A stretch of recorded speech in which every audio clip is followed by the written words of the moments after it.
Halo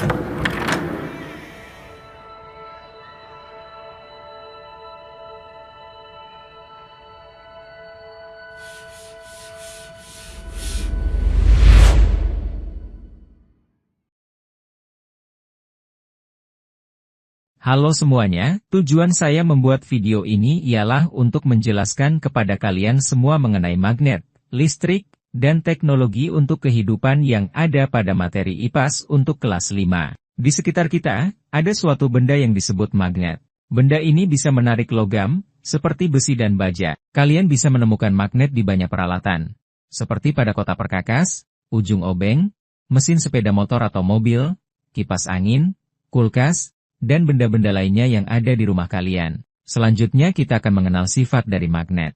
Magnet adalah suatu logam yang memiliki kemampuan menarik besi lainnya. Tidak semua benda bisa ditarik oleh magnet. Hanya benda-benda yang mengandung logam yang dapat ditarik oleh magnet. Itu sebabnya benda seperti beras, kedelai, biji-bijian, kayu, tanah, dan kerikil tidak yang mengandung unsur besi sehingga tidak dapat ditarik oleh magnet. Pernahkah kalian melihat serbuk pasir atau besi yang menempel pada sebuah magnet? Jadi, semakin banyak serbuk pasir, besi yang menempel di bagian tertentu maka semakin besar kekuatan magnet di bagian tersebut.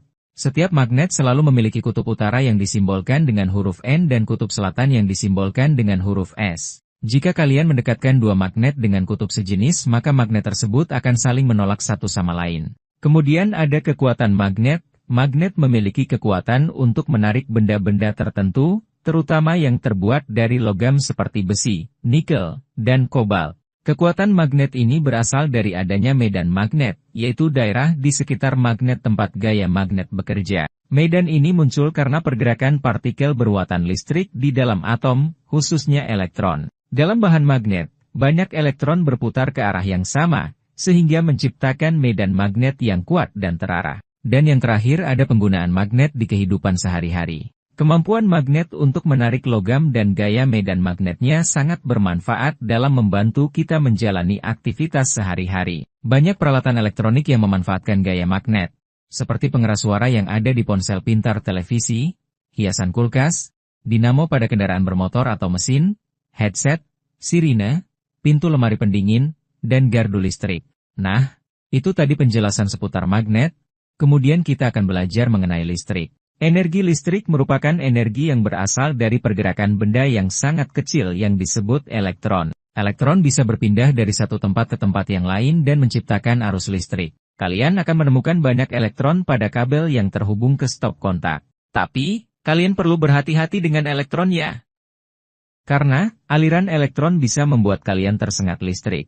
Tersengat listrik rasanya sakit sekali dan bisa membahayakan nyawa. Berdasarkan jenis arus listriknya, listrik yang kita gunakan dalam kehidupan sehari-hari dapat dibagi menjadi dua jenis, yakni arus listrik searah, DC, dan arus listrik dua arah, AC. Listrik yang kita peroleh dari PLN termasuk arus listrik dua arah. Adapun energi listrik yang kita dapatkan dari baterai merupakan arus listrik searah. Dan yang terakhir ada penggunaan magnet di kehidupan sehari-hari. Kemampuan magnet untuk menarik logam dan gaya medan magnetnya sangat bermanfaat dalam membantu kita menjalani aktivitas sehari-hari. Banyak peralatan elektronik yang memanfaatkan gaya magnet, seperti pengeras suara yang ada di ponsel pintar televisi, hiasan kulkas, dinamo pada kendaraan bermotor atau mesin, headset, sirine, pintu lemari pendingin, dan gardu listrik. Nah, itu tadi penjelasan seputar magnet. Kemudian kita akan belajar mengenai listrik. Energi listrik merupakan energi yang berasal dari pergerakan benda yang sangat kecil yang disebut elektron. Elektron bisa berpindah dari satu tempat ke tempat yang lain dan menciptakan arus listrik. Berdasarkan jenis arus listriknya, listrik yang kita gunakan dalam kehidupan sehari-hari dapat dibagi menjadi dua jenis, yakni arus listrik searah, DC, dan arus listrik dua arah, AC. Listrik yang kita peroleh dari PLN termasuk arus listrik dua arah. Adapun energi listrik yang kita dapatkan dari baterai merupakan arus listrik searah. Pernahkah kalian berpikir bagaimana cara mendapatkan energi listrik?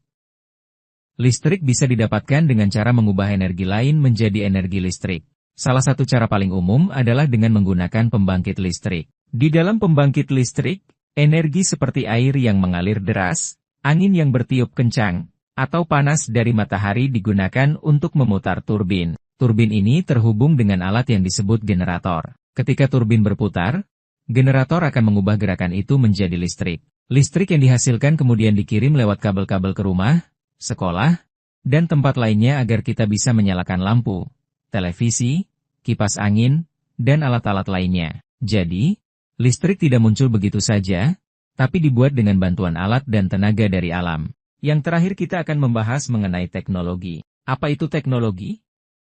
Sederhananya, teknologi adalah penerapan dari ilmu pengetahuan yang membantu kita menyelesaikan permasalahan dalam kehidupan sehari-hari. Contohnya, ketika malam tiba, keadaan di sekitar kita menjadi gelap.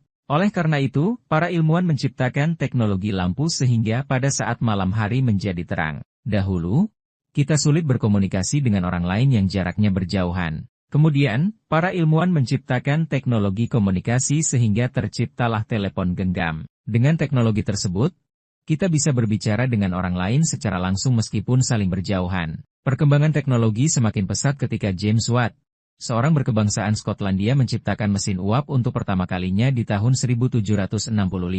Ia berhasil memanfaatkan uap bertekanan untuk menggerakkan mesin. Temuannya ini menjadi cikal bakal lahirnya revolusi industri 2.0 yang mengubah dunia. Teknologi yang ditemukan James Watt memicu penciptaan dan penggunaan mesin untuk keperluan industri maupun transportasi, seperti kereta api, kapal bertenaga uap, dan mobil. Mulai tahun 1900-an, perkembangan teknologi di berbagai bidang berkembang dengan sangat pesat. Apalagi sejak diciptakannya komputer di tahun 1937 dan elektronika modern di tahun 1947.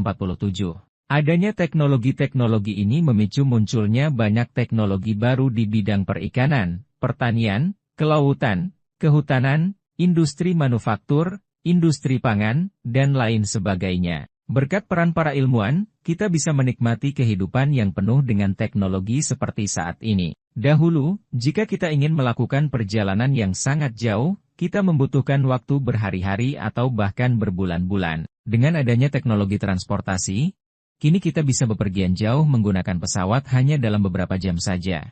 Teknologi masa kini juga banyak membantu para petani, nelayan, dan pedagang untuk memudahkan pengelolaan dan meningkatkan penjualan. Teknologi di bidang pertanian berhasil menciptakan bibit-bibit tanaman yang unggul. Teknologi di bidang kelautan membantu para nelayan untuk mengetahui kapan waktu yang tepat untuk melaut. Di bidang perdagangan, pedagang yang ada di desa dapat menjual barangnya di kota-kota besar dengan sangat mudah. Teknologi terus berkembang seiring dengan perkembangan ilmu pengetahuan. Adanya teknologi akan membantu kita menjalani kehidupan dan menyelesaikan setiap permasalahan yang kita hadapi. Oleh karena itu, sebagai generasi muda kita perlu terus-menerus belajar agar kelak bisa turut mengembangkan teknologi dan meningkatkan taraf hidup orang-orang di sekitar kita. Baik, mungkin itu saja yang bisa saya sampaikan. Saya ucapkan terima kasih sudah menonton video yang sudah saya buat.